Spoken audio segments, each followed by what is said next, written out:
All right. So we are doing Java COP. The date is December 7th, 2023. We are going to hit some fun Spring JPA / database integration stuff today. So let's go visit our fun project that we've been working on for a little while now. So we are in Java COP Spring Boot, which is still available on GitHub if you want to go look at it and pull it down and go do some stuff as well.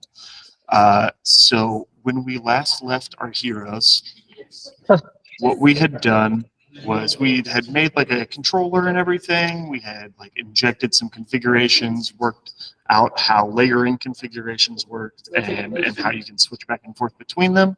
And then we started figuring out different ways that you could invoke code. So controllers are the ones that people are like mostly familiar with, but also we have things like initializers that tie into the application event lifecycle chain. So on this, we print hello Java COP whenever our app starts up. There's also scheduled tasks that run, which use your scheduled fixed delay or scheduled fixed rate and some other things. And we learned some other fun things along the lines of like always surround your code in a scheduled block with a try catch or you're going to have a bad time. And then we also looked at some of the more nuanced things about auto wiring and constructor injection and all that kind of stuff.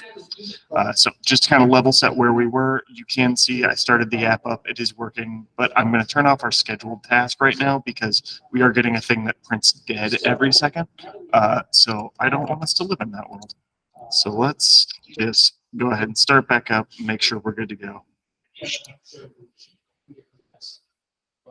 Now we need load content. Sweet, we're running. I like it.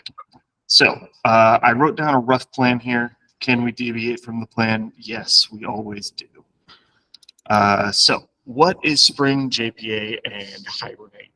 So Hibernate is the specific library and like set of tools that is used to interact. It's an ORM. For Java specifically. So you can use it outside of the Spring context if you want to. Spring JPA is a Spring written abstraction layer over the top of database integrations, or specifically ORM integrations for database objects and just interacting with the database in general. And behind the scenes, unless you configure it to do otherwise, it uses Hibernate by default.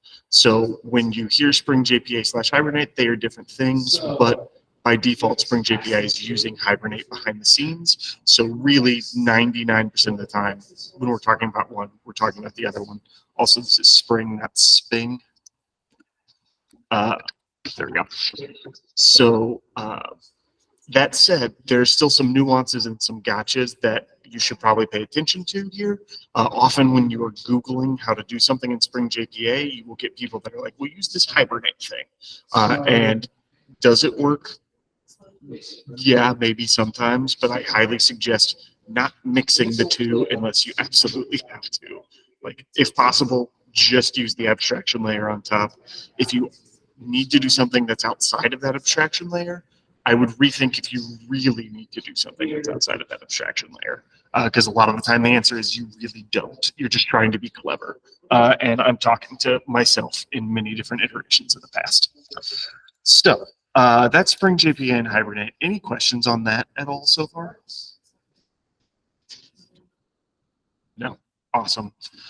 So let's go about creating a database. So you have a couple of different options, especially if you're running locally in Spring Boot, to create a local database that you can run everything against. I have started going to just always doing a Postgre containerized database, which we'll get to in a second. But if you're really just trying to like go fast and you don't want to worry about that, there's a built-in H2 option. So what I did before my little magic here is I went to Spring Initializer and I added all of the like libraries that we are going to want here, just so you can see how you would normally get those if you were starting a project from scratch that had these types of like needs. And then I just hit explore, and inside the build Gradle, you can see exactly which libraries it pulled in. So I went ahead and pulled in those exact same libraries. So if we go to our build.gradle, you can see I have them all commented out right now. So if we tried to start up right now, and one, we didn't have a database, and two, we didn't have like a database connection even configured, we should explode. That is what I would expect to happen here.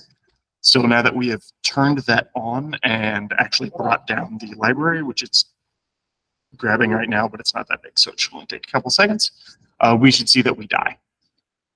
While that's going, let me go look up what the configuration is that we're going to need to do to turn on H2 as a database, because I don't remember it off the top of my head. But you can see we died, and you can see we died because application failed to start and our data source URL was not configured. Make sense? So let's go configure our database URL, and let's not actually set up the part where we have a database yet, because I want to see all of the different pieces of the lifecycle so you guys can see what's going on. We go to application.yaml, and this is our whole application.yaml right now, which is not super helpful. What you will be able to know when, or what you will be able to kind of look at when you're doing application YAML is the majority of the time, things that are going to influence your application that aren't custom configs that you're making are all going to be located inside the Spring object. All right, so I might have a cheat sheet over here of one of the thousands of times I've put this together, but still don't remember off the top of my head. So we have a data source, and yeah, I'm just going to grab this whole thing. So spring.datasource.username, spring.datasource.password, driver class name, and URL. And what we're going to do is we're going to Google, because I don't remember how to do H2 off the top of my head. So spring boot H2. And you can see here, you just need to specify org H2 driver instead of PostgreSQL driver. And then username, password. You might need to set up this dialect. Why not? We'll throw it in there. I'm not sure that that's 100% needed anymore, though. And then our data source URL is actually going to be like a file path. All right. So like that. And I'm just going to comment out the old one and put this one here instead. Okay. So that's all that's needed to do to set up a an H2 at all. And if I were to run this right now, I believe it would fail, and it would probably fail because we don't have the libraries to run H2 currently installed. So you can see cannot load class H2 driver. Great. Let's come in here. Let's turn that on. So it's a runtime only one because we technically don't need it to compile our code. We just need it to be present so we can talk to the database at runtime. Let's try that now.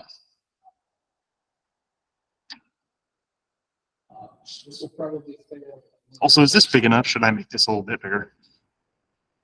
One more update wouldn't hurt. One update indeed. There you go. Cool. All right. So unable to determine dialect without JDBC metadata. Let's see. Application run failed. I'm a little bit unsure why that's happening. Anyone have any ideas off the top of their? Oh, I see. Duh. Let's try that.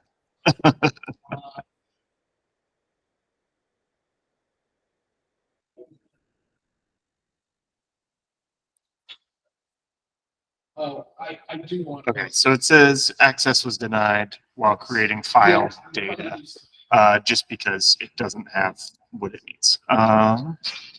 But it looks like it might have started up anyway, so we were resilient enough apparently. Let me go ahead and just make that really fast. So data, and then one more time.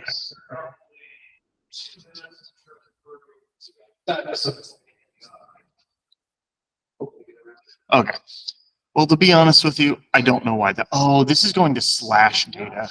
/demo. I wonder if that's why. I think it's trying to do that like up in my root directory.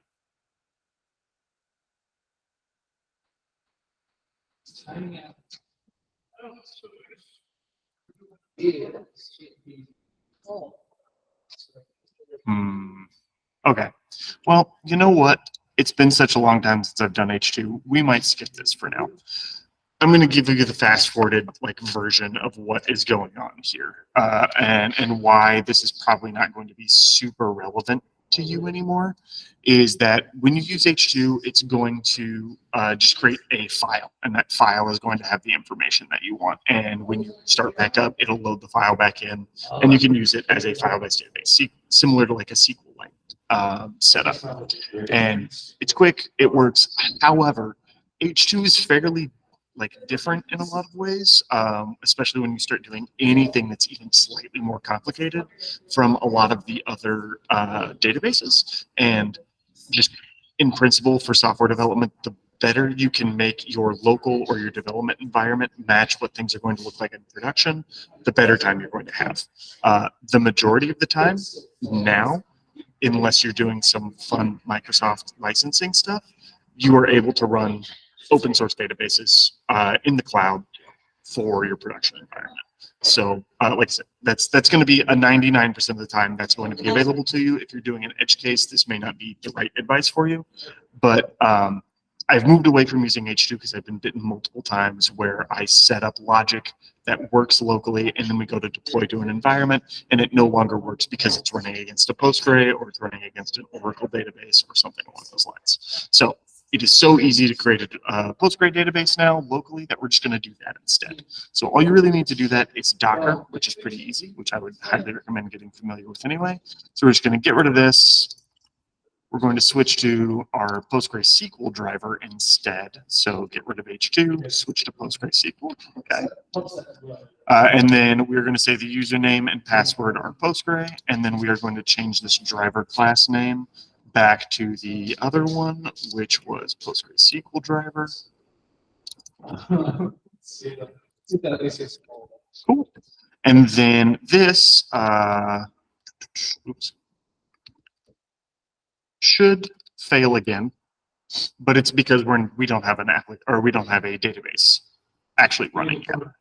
And you can see connection refused. That's what I expect to see in this case. So let's go ahead and get one started up. We can go ahead and create a Docker Compose file. So new file, Docker compose.yaml. Okay, cool. In here, we should be able to make some services. So we'll say version 3 for Docker Compose. We need multiple services we're making, so we're going to make Postgre. You can name this anything you want. Often it's named DB or something like that. We're going to give it an image we want it to run. So let's say Postgre, and then I believe 16.0/Alpine is 1.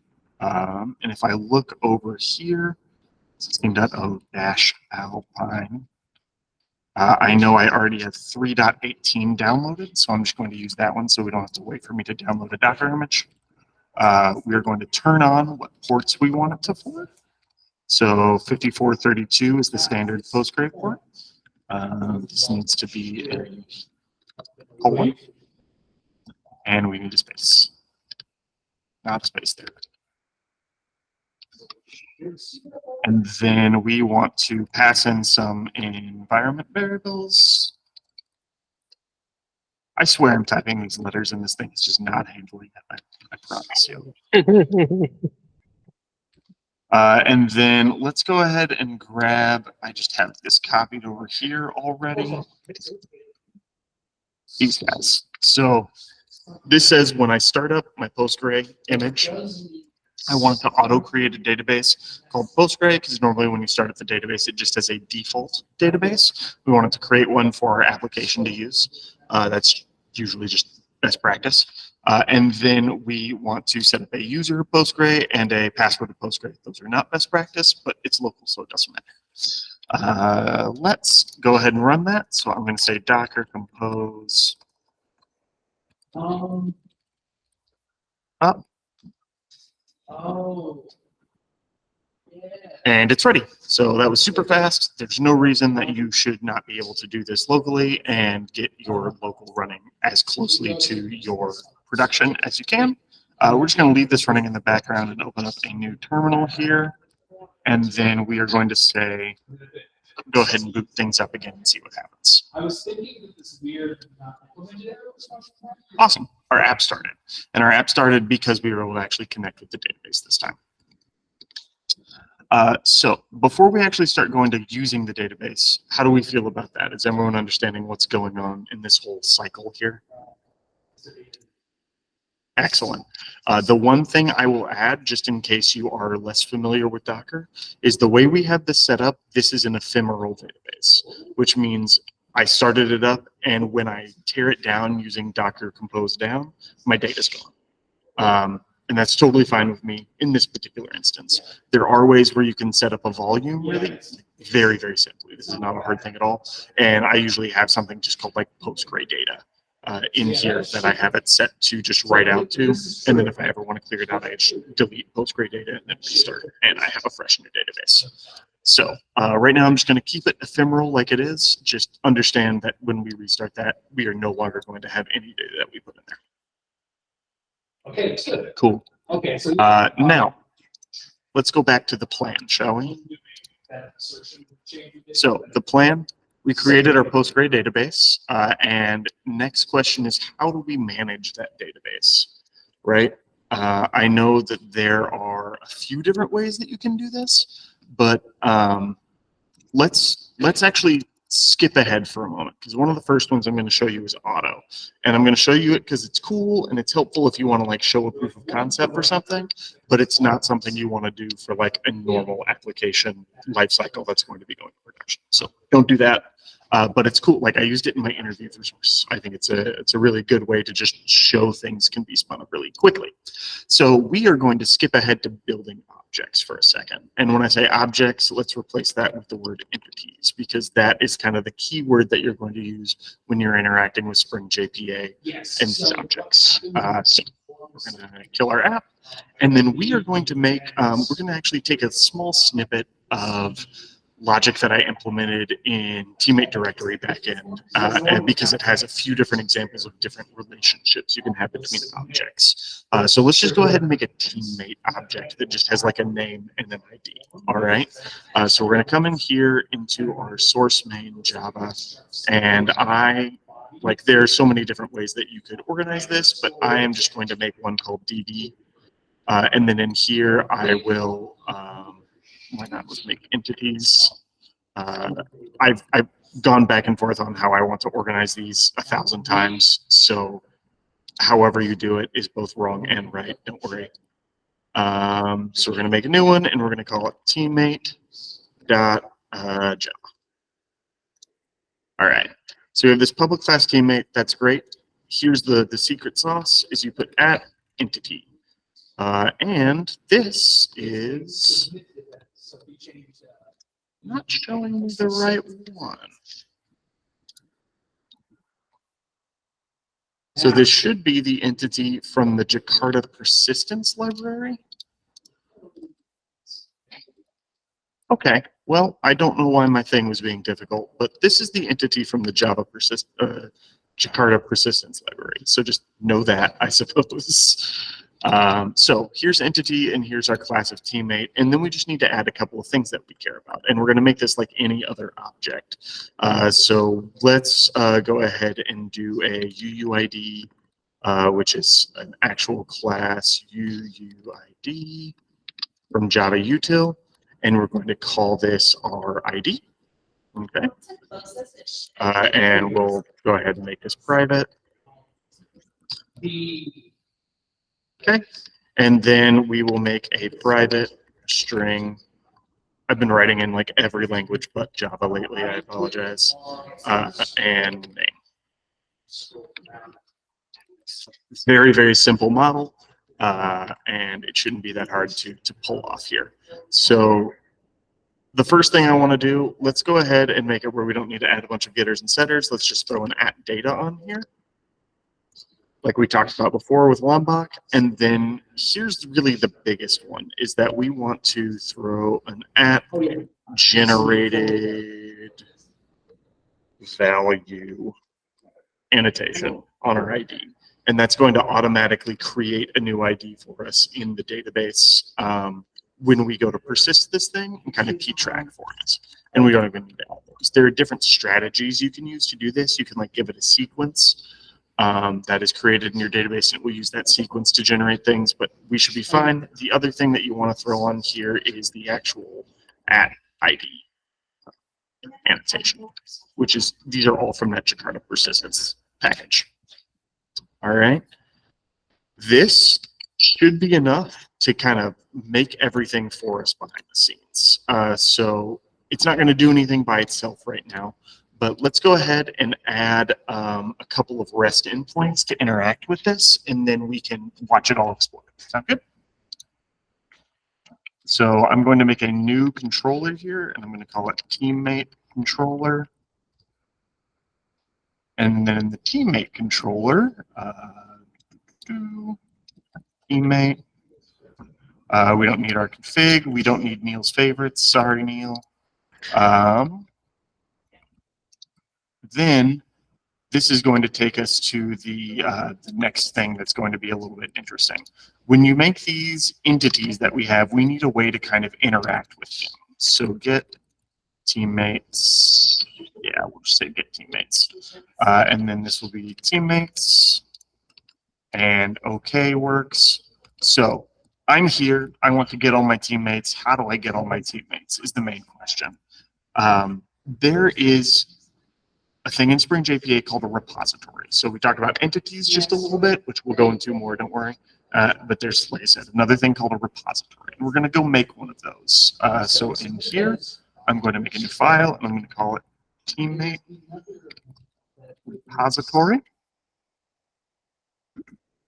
Spell it right.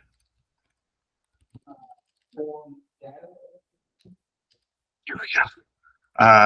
.java.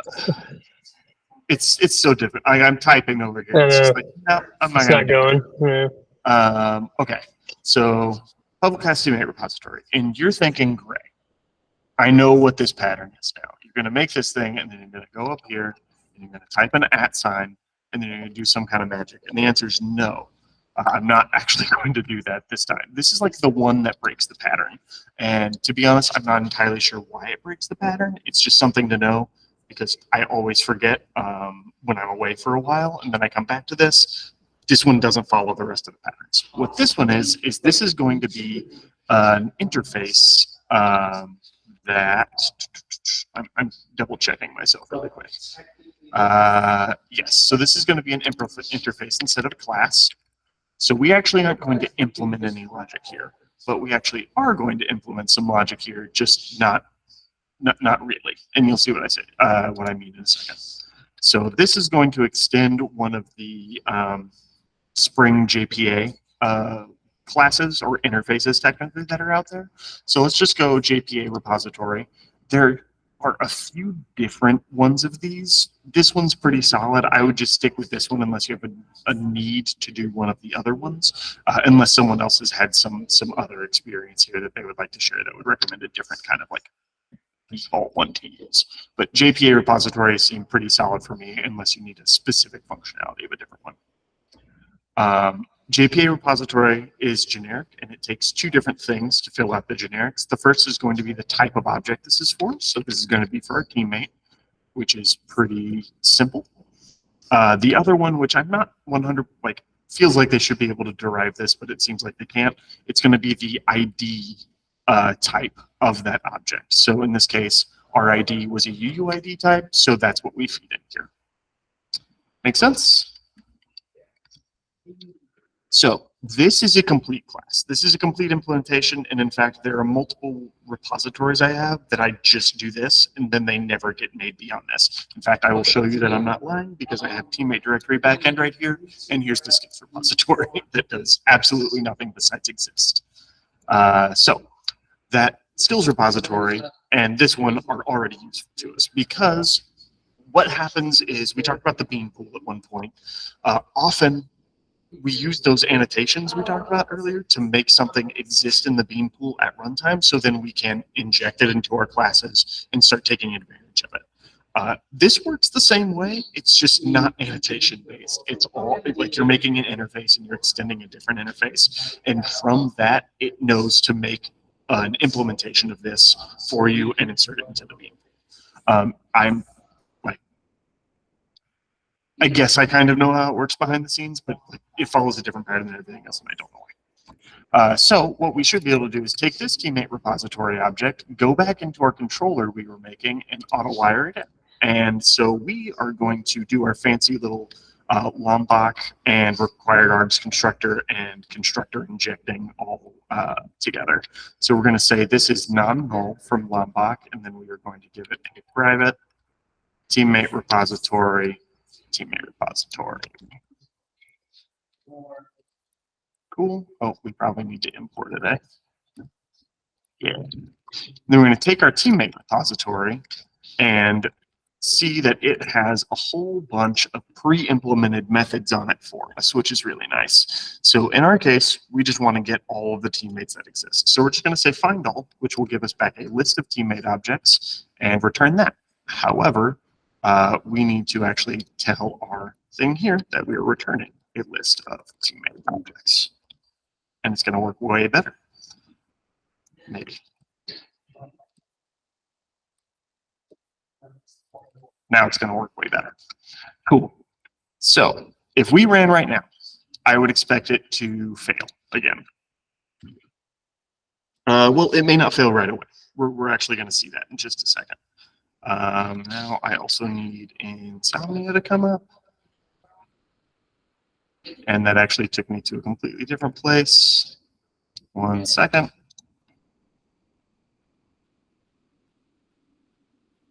Where are we? I swear we had something in here. Oh, we'll start here. We'll make a new request. And this one is going to be localhost or HTTP localhost 8080 / teammates. All right. And before I send that, let's check and see if we started up, which we did. Perfect. Send. Internal server error. And our internal server error is that this relation teammate doesn't exist. It doesn't even know what I'm trying to do. So now let's go fix that. So like I said, we're starting with showing you how to do this auto style. And auto style means that Hibernate, technically in the background, this is technically a Hibernate feature, will go look at our entities that we have defined, which is teammate in this case, and it is going to auto-generate database tables that match this. And if there are tables that already match in there, it won't do anything, or it will try and figure out the best way to change them to match what they need to do. If you're like, hey, that's magic, but it sounds like you don't have a lot of control, that's exactly right. So that's why we don't really use it in production or something that's going to be long-lived and needs to be really stable, but it's nice for something like this. So as everything, to turn this feature on, you just kind of go in, opt into it in your application YAML. And I even brought up docs for this beforehand. So let's go look at that. Database initialization. So this guy is the one you're looking for. Spring.jpa.hibernate.ddl auto. All right. So Spring, actually it was JPA, wasn't it? JPA, Hibernate, oops. DDL auto, and this is not like a Boolean value. Instead, you have an enum that you have to choose from, and we're going to choose update because that's the one that like tries to figure out the right thing to do and then just applies it for you. So let's try running now and see what happens.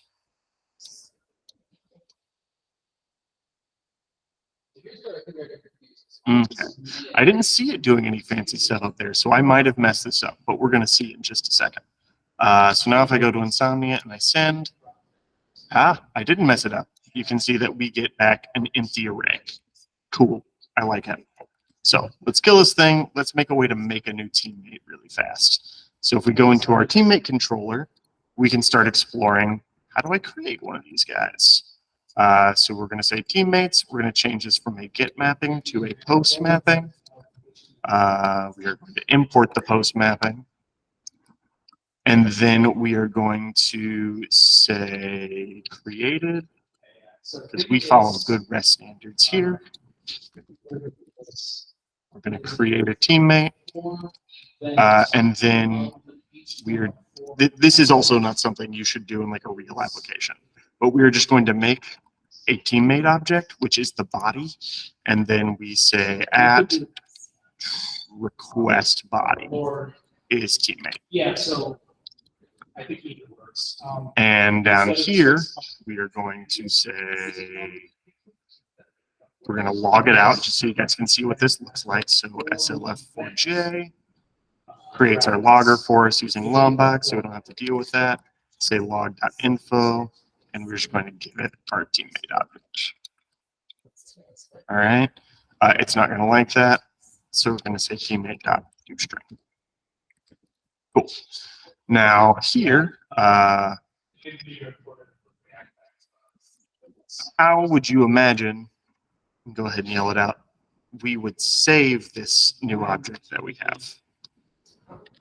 Should have something on it. Yes, that's correct. We call You're the right. save You're method. Yeah. So we're just going to take this guy and throw it in here. Now, like I said, this is really not like the right way to do this, because what you usually want to do is you want to have a layer of abstraction, or at least separation between your database entities and your API objects that you use to take in information and return information. That way you, one, don't open yourself up to attacks, and two, don't accidentally leak your own information, and three, just like that level of separation is very healthy eventually, because a lot of the times your database objects are not going to match your API one-to-one. If you do have that set up, I have a thing later on that we can talk about, or maybe next time, depending on how far we get. But in this case, we're going to do it just to kind of show you what things look like. I don't want to implement a mapping layer because you guys kind of know how that works. You take an object, you just map all the fields that are relevant to your database object, and then you save that instead.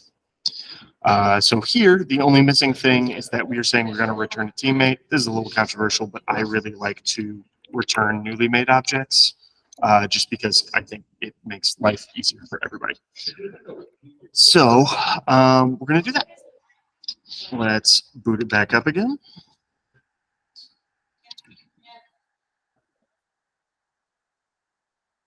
All right, we've booted up, and then we're going to come here and let's turn this to a post.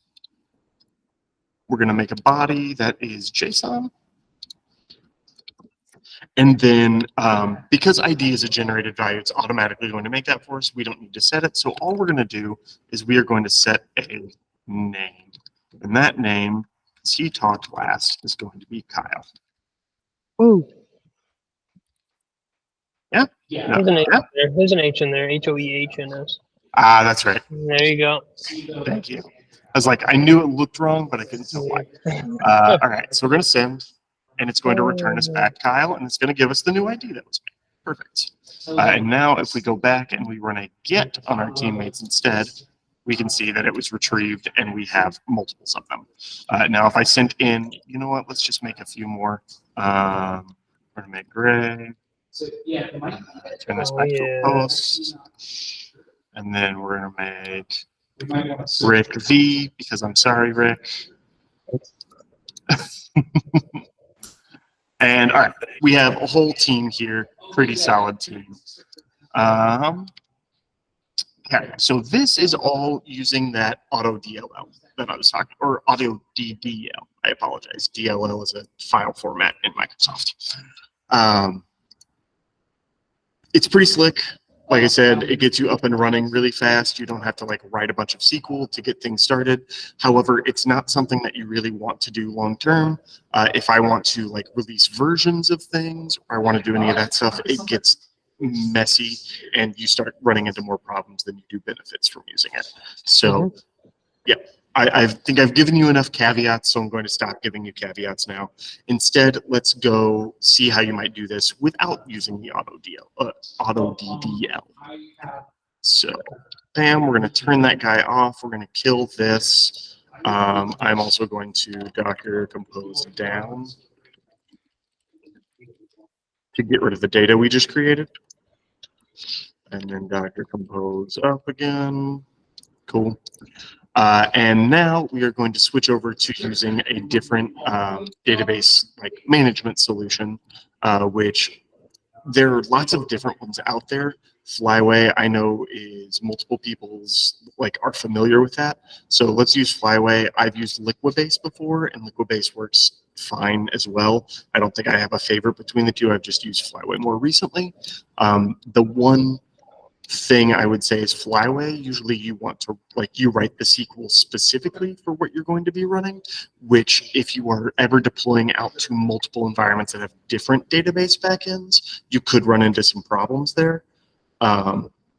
However, it's again one of those things where if you're running into that, yes, you can reach for Liquibase. It might be better to just put all of your effort into not being in that situation though. You're gonna get better dividends out of the other side by just eliminating that difference between environments. But Liquibase does have a version you can write that's all XML that translates to the appropriate SQL behind the scenes for you if you do have to go against a multi-database setup. So we're gonna do Flyway. So again, you just kind of bring in this implementation of Flyway core. It's pretty simple and straightforward. Then what we do is we come in here and go to our application YAML, and inside here, we just need to tell Flyway how it connects to our database. Now, this seems a little tedious, but we can just reference all of the values that we put up here in spring.datasource.whatever. So you can change them in one place. You don't even really need to worry about this after you turn it on, and you're just done. All right. This by itself won't do anything. What we need to do is actually set up what are called migrations. All right. And I believe there is a default file path that it looks at for this stuff. So there's a way to configure what that file path is, but by default it looks in resources, DB, and migration. Cool. So now in here, what I can do is I can start writing SQL documents, and these have to follow certain naming conventions. So watch out. V1, and that is underscore underscore. I wasted multiple hours one day not understanding that that was 2 underscores. So beware. Yeah, I can see Jake over here. He's laughing at me. He remembers that day vividly. I'm sure. So in here, this is just going to be some straight up SQL stuff. Let's go ahead and make one. I'm just going to grab the teammate table that I've made in the past and get rid of some of the other stuff. So we are just going to say name. Oops. Bam, like this. So an ID of a UUID type, not null, and it's our primary key, and a name text, not null. Look good? Now we should be able to run our app again and add in data just like we did before. And we should be able to see some Flyway logs up top that say it applied our migration for us, which you can see, well, it's saying that it needs it wants an upgrade. But you can see somewhere that we applied the migrations. Yeah, there we go. There it is right there. Awesome. We're running. Go back to Insomnia. Send. We're empty. Post. Look, we made a Rick. And come back and we can get Rick again. So that is the better and more stable way to do that. And then every time you run your application after that, it will check that all of the migrations that you have in your DB migration have the same checksums as all of the ones that have already been applied to the database before. And then if you have new ones that haven't been applied, it will try and apply them for you. If for some reason you have stuff in here, so actually let's do that. I'll show you exactly what happens. If I come in here and I'm like, oh man, I forgot a table. We're gonna make whatever, lamps table that also has a name and ID. I'm going to say go, and like this is perfectly valid SQL. That's totally fine for me to do.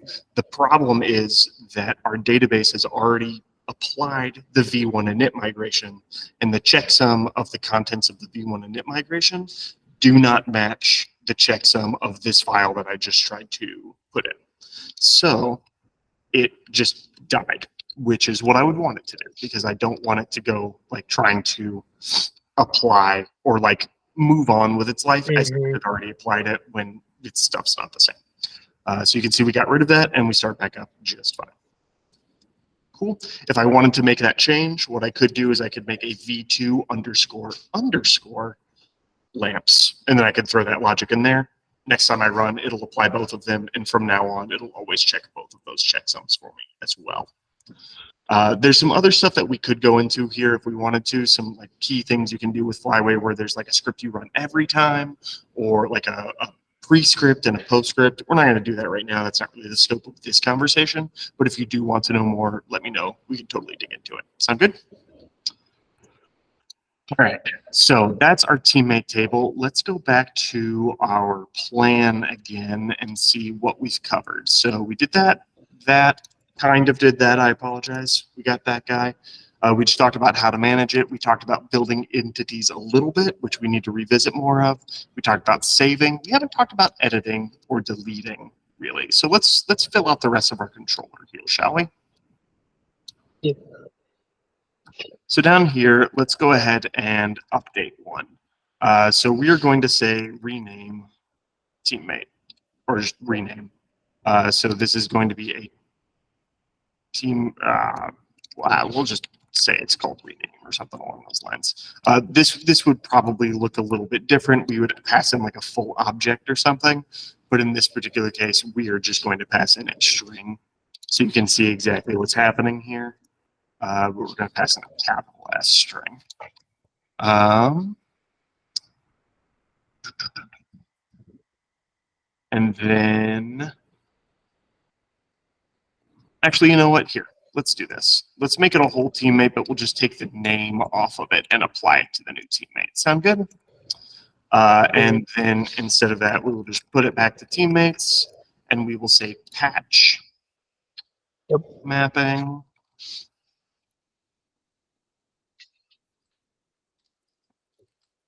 And is this okay? Is that what that normally returns? I think it is. Yeah. Now, there's a couple of different ways we could do this. Like typically, if you're doing a patch, you want to have the actual ID in here. So I believe it is that, if I remember off the top of my head. Something like that. Yeah. Oh, no, that is all GraphQL, so I'm not going to find any answers there. One moment. Yeah, you're right. Am I right? Okay, cool. Yep. And then here we have to use another annotation, and this is going to be a path param. Oh, I think it's a variable. I think it's path variable. Path variable, thank you. Yes. And this is going to be a UUID, a UUUID ID. Yep. Cool. There we go.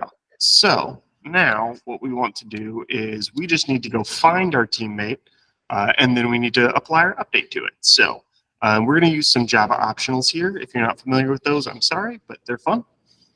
So we use our teammate repository. Oh, repository, cool. This already has a bunch of, like I said, helpful things. So if we want to find by ID, we can, and we should. This is going to return an optional teammate. So if we do find the teammate by the ID, then we want to say, there's a few different ways we can do it. Peak is not on optional, so we're going to say map. Oh my goodness. Teammate. That's actually probably not a good name because we have our thing there. So this is the teammate from the database specifically. We are going to make it one of these guys. Oh, this is Java. It's a skinny arrow. There we go. Thank you. Fat arrow. And then we're going to say t dot set name equals our teammate that was passed in, so our teammate patch dot get name. And then we are going to return our teammate that we just updated. All right. After we do that mapping, we are then going to say if present or else.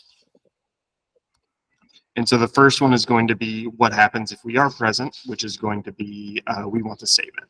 So teammate repository ::save will do that for us. I'm going to say save and flush just because I find better results from doing that unless I'm doing some like batching thing. And then if it's empty at this point, we instead want to throw like a not found exception. Sound good? And I think we even we made some not found exceptions at some point. Is that right? So yeah, we might have. that arrow and throw new not found exception. You know what? Right now, we're just going to throw a new runtime exception. Normally, you would have some kind of not found exception that you implemented already. Yeah. I'm kind of surprised that's not built into the base layer. Not found.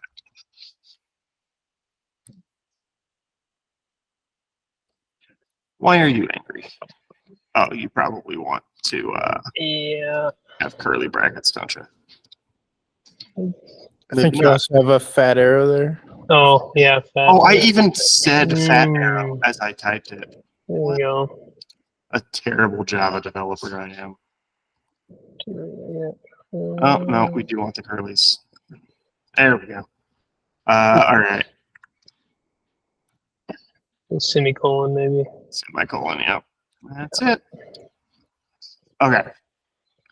Now, the last thing we need to do is actually return this guy, right? Yeah. Ooh. Oh, so if present or else. Okay, so we actually want to map it to save and flush. Yep, it's a good call. Map it to save and flush. And then dot or else throw. Yeah. Oh, we can just throw no such element except. Oh, there you go. Let's do it. Okay, so that's actually a little bit easier to read. So we're going to try and find our teammate by its ID. If it does come back, we're going to set the name and then return it back to this map statement here. And then we are going to call save and flush on that teammate that we've just updated. And then we are going to throw if this optional is not full at that point. So let's give it a try.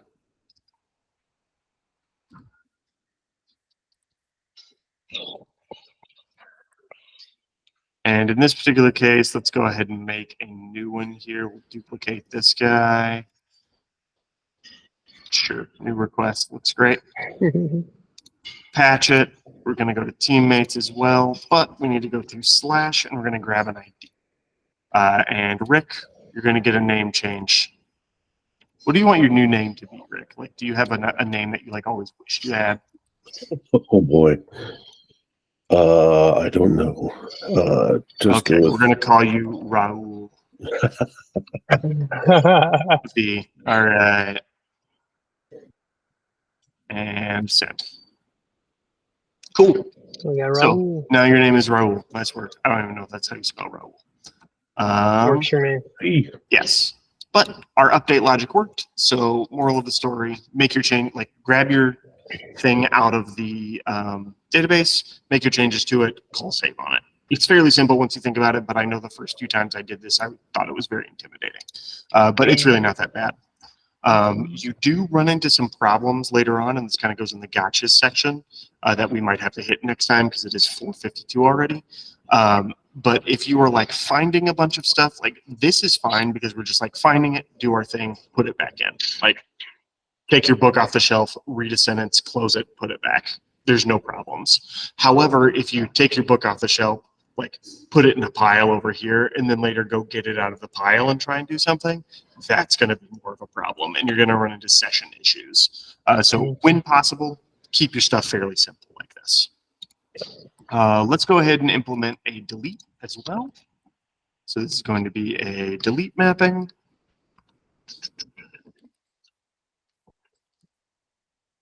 Teammate's ID is still good.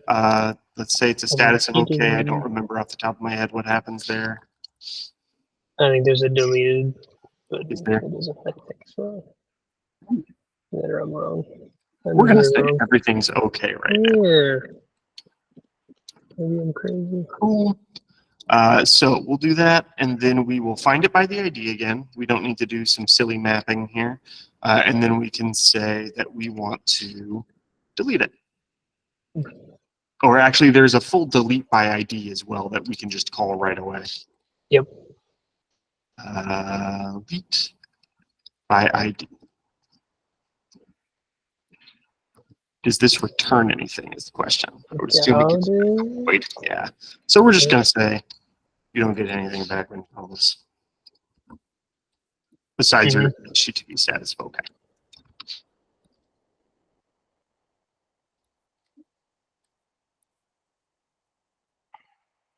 Get out of there, Raul. No more Raul. All right. Uh, Let's get our buddy Rick back on the docket. Well, here, let's make sure everything's gone. Good, we're back to an empty array. And then come back in here and we're going to post Rick back. Yay. Awesome. He's back. He's back. Got your job back. All right, let's go look at our plan again. So we talked about saving, editing, and deleting. However, we have not talked about relationships between multiple objects. We haven't gotten into any of the advanced JPA query magic stuff.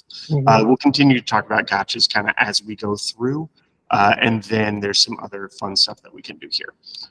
I'm going to stop right there for right now. I know we have about 5 minutes left. Of the stuff I covered today, does anyone either have any questions or someone who has a lot of experience in this area have any like helpful tips that they know that I didn't cover?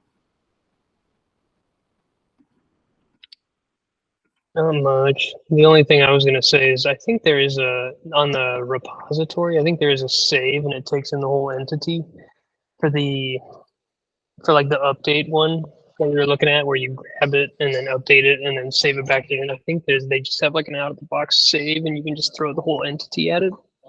Oh yeah, if the entity like has the ID on it already. Yeah, like if it's already pre, Yeah. you know, if it's an API where you can kind of trust that the right stuff's coming in, maybe that's a good approach. I don't know that I've used it much. Most of the time, you're gonna want to validate something when it's coming in anyway. So yeah, the way this works behind the scenes is usually, I think there's a couple of edge cases, but if you have an object that doesn't have its ID field filled in, it will assume it is a new object that it needs to run an insert statement for. Yep. If it does have an ID filled in, it will assume you were trying to do an update, and I don't believe it will try and upsert for you unless you like try and do some fancy stuff with it. So don't rely on it upserting. I would rather it tell me that it couldn't find a thing when I try and update something that, that doesn't exist. Yep. So, yeah, that's good. I will say, like, if anyone ever has a use case where they have to be able to dictate the IDs that are being put in, which I've run into a couple, but again, they are things where, like, really we should have put forth some effort to not be in that situation to begin with, if possible. But there are ways to do it. You just really need to find the one specific thing that you can use to turn that on. Because I've spent multiple days on that problem a few times in my life. Yeah. Yep. It's possible. I don't recommend it, but there is a way to do it, I promise you. Yeah. Cool. Anybody else? Any thoughts? Sorry, you guys are way over here, so I have to look at you. I just like that this whole time you're Rickrolling us because you use Rick. I was Raul rolling us. Raul rolling, yes. No, Cool. I do think some of the, for those that aren't as experienced, some of the next stuff is going to be a lot more mind blowing. I would say just that JPA query magic one specifically is a bit of an interesting one. So I don't even know how they do it, but it's awesome. Yeah. Cool. Yeah, and then the relationship stuff, that's where a lot of things get a little bit wonky, especially if you're trying to save nested objects or update nested objects. Yeah. I have a lot of lessons learned there that I'm going to need to remember before or next time. That said, logistically, I believe our next meeting is technically like the 21st. I am off that day, so I have a feeling that we're just going to cancel. And if I think she Emily already did already that. sent that out. Yeah, okay, she did. Cool. Nice. So we will meet back up in the new year to talk about things like relationships of database objects, not people, and then JPA query magic, gotchas, and helpful stuff. Sorry, Love that it. just cracked me up. We're gonna talk about relationships. Relationships. Yeah, just another quote out of context. New relationship in this Matchmaker Gray. Oh man. All right. Well, thank you Cool, all. cool. It was wonderful. I appreciate it. Thanks, I Greg. will see you later. Have fun. I think this is your thank chance to say see you next year. Oh, see you Hey. next year. Yeah. Yeah, absolutely. There you go. Are we that close? Is it that time? I don't know. I mean, for this meeting, yeah. That's fair. All right. All Thanks, right. Gray. All right. See you guys. Bye, everybody. Bye.